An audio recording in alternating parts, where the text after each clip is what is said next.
Well, I wanted to talk about Libya today because there's actually some really interesting developments going on there. And of course, that's a war that's been going on for many, many years that was, kicked off thanks to Barack Obama and Hillary Clinton. But I can't help myself. Dabbling back into the Democratic primary because this really is the juiciest thing since the Republican primary of 2016. Last night was the Nevada caucus, and people were expecting that Bernie was going to do pretty good, and so was I. I wasn't even necessarily sure if he could win. I thought it was likely that he'd win, but in 2016, the Clinton folks had a lot of shenanigans planned in Nevada, and they were able to steal that from him.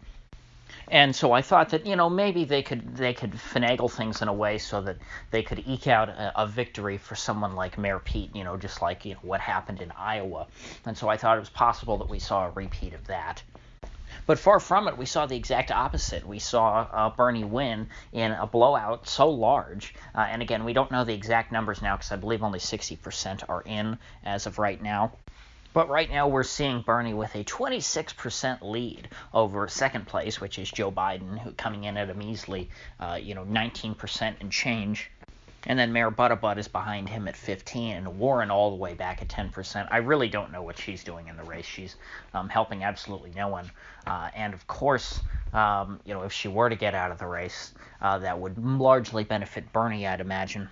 And so it's quite possible in my eyes that there are Democrats who are pushing her to stay in the race for the exact reason to try and split the more further left vote than so that her people don't largely break for Bernie, because I'd imagine that most of them are not going to say go from supporting Elizabeth Warren to supporting Mayor Bloomberg.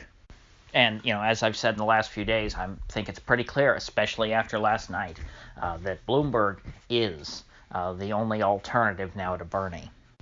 And, the only reason I say that is because he hasn't lost to Bernie yet. Everyone else has been beaten by Bernie bad in these primary races. And because Bloomberg chose not to compete, he's avoided getting into that fight and losing. Bloomberg took the gamble of, only starting to compete in, once they get to the states where Bernie is the weakest. But frankly, considering that, Bernie had, such broad support last night, or I shouldn't say broad because it wasn't broad, I'll get to that, but such, in terms of the numbers, high support in, only the third state in the race shows to me that, he's consolidating his lead and that, he is very clearly the front runner. These are, in sort of the kinds of numbers that we would associate with an inevitable nomination. And so I think that even though we're getting into states where Bernie, naturally doesn't have, as strong a constituency, the bandwagoning effect is, more powerful than anything, I think, in attracting primary voters. And so, frankly, I think that my bets still lean towards Bernie being able to tough things out once Bloomberg gets in. Because after last night, I think that South Carolina, a state in which Bernie was never really predicted to do that well in for most of this campaign, he stands a pretty good chance of winning. And like I said, thanks to the fact that the Democratic Party now reports the popular vote for the Iowa caucus, even though Bernie did not win in terms of, state delegates to the, or county delegates to the state convention, I believe is the exact term, which is what decides who gets the most national delegates out of the Iowa caucus. Even though he did slightly lose that by a nose, he did win the popular vote. So Bernie can credibly, say out in the media and to everyone who's looking to vote that, hey, I've won all 4 primaries so far. He can project that air of inevitability, which, the establishment candidates have used for so many years in so many, primary contests to essentially make the rest of the states meaningless. The Republicans had to learn their lesson in 2016 that, they set up their primary system, and the Democrats said the same thing, to benefit extremely whoever the early front runner is. The primary systems are set up to perpetuate momentum so that you don't have, long drawn out primary battles in which, people have multiple opportunities to win in which the tide can shift. They want these things to be decided quickly. So if the front runner early on is not someone that you like, it's extremely unlikely that you're going to be able to unseat them later down the road. And so, ironically, even though the DNC themselves and the people associated with it and lots of other powerful people would like to take down Bernie at this point, the system is actually rigged in his favor. They tried everything they could to make sure he didn't get a fair shake early on, but despite all that, he was able to prevail and, come out with an early lead. And once you've got that early lead, I can't think of any case in which that's been shaken. The only way that I think that it would ever be feasible to unseat someone in Bernie's position at this point is if you did, what Bloomberg is doing, because it's never been tried before, to where you have essentially unlimited resources and you carpet bomb all these later states with ad money, trying to promote yourself before, any of the other candidates, namely Bernie in this case, has had a chance to really get himself out there. Of course, in the older days, in which conventional advertising and retail politics played a much bigger role in national politics, I think that would have been very effective. But frankly, I don't know if in the year 2020 that what Bloomberg is doing is really going to make that big of a difference. Because sure, Bernie hasn't been buying that many ads in Florida. All of his attention really has come from online, and of course, the hate that he receives in the media. But he does get lots of media attention.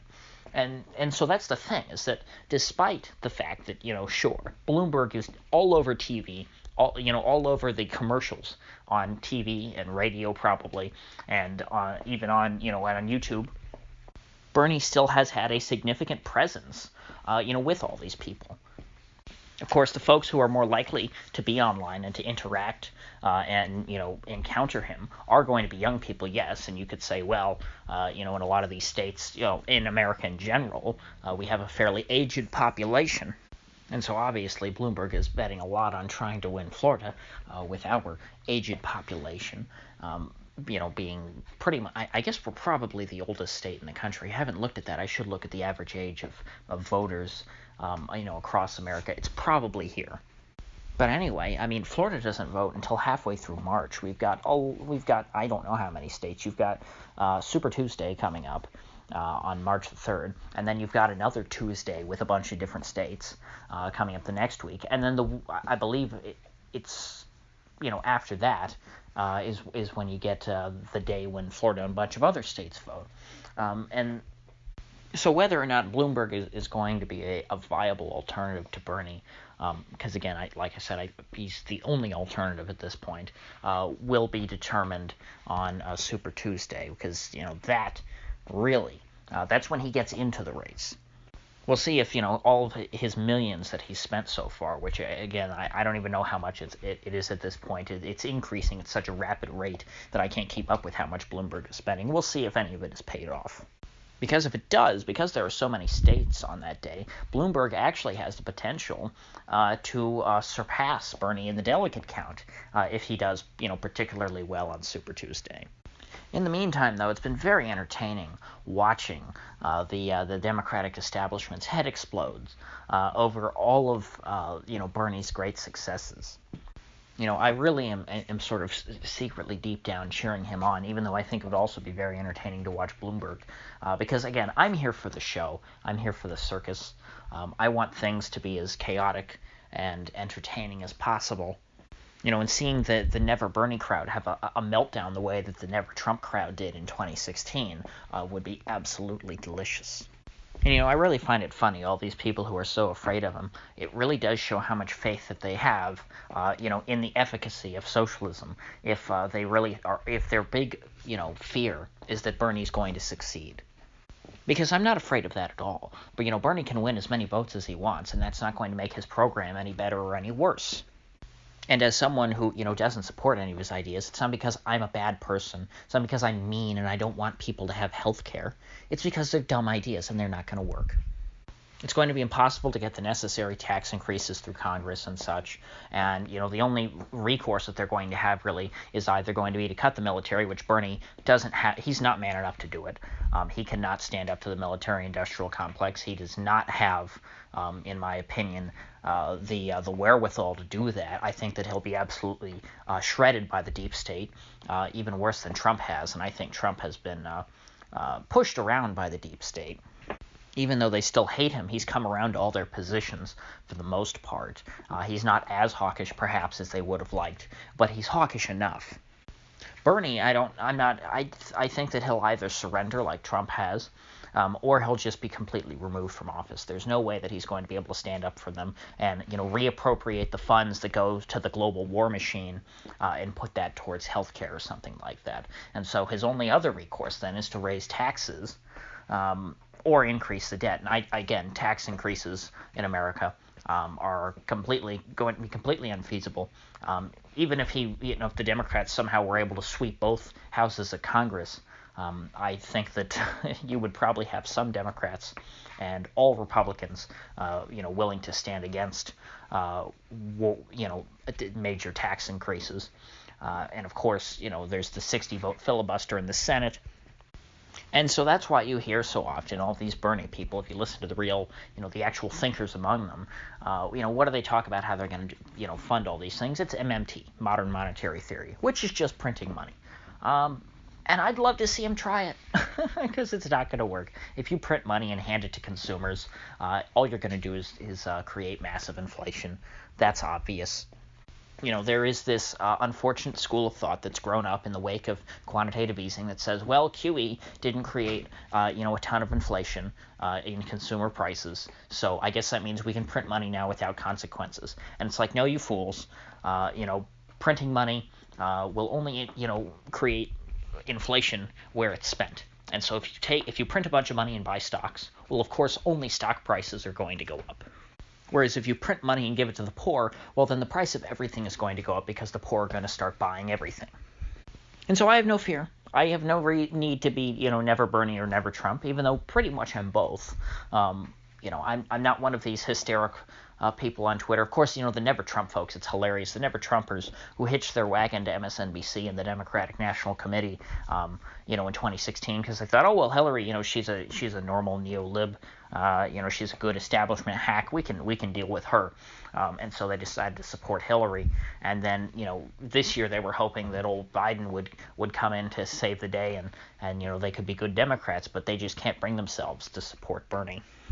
So with that said, if you got anything of value out of this video, I'd appreciate you clicking that like button and sharing this video. And if you haven't already, please do subscribe, because I do upload every day and I'd hate to have you miss one. So I'll see you folks back here tomorrow.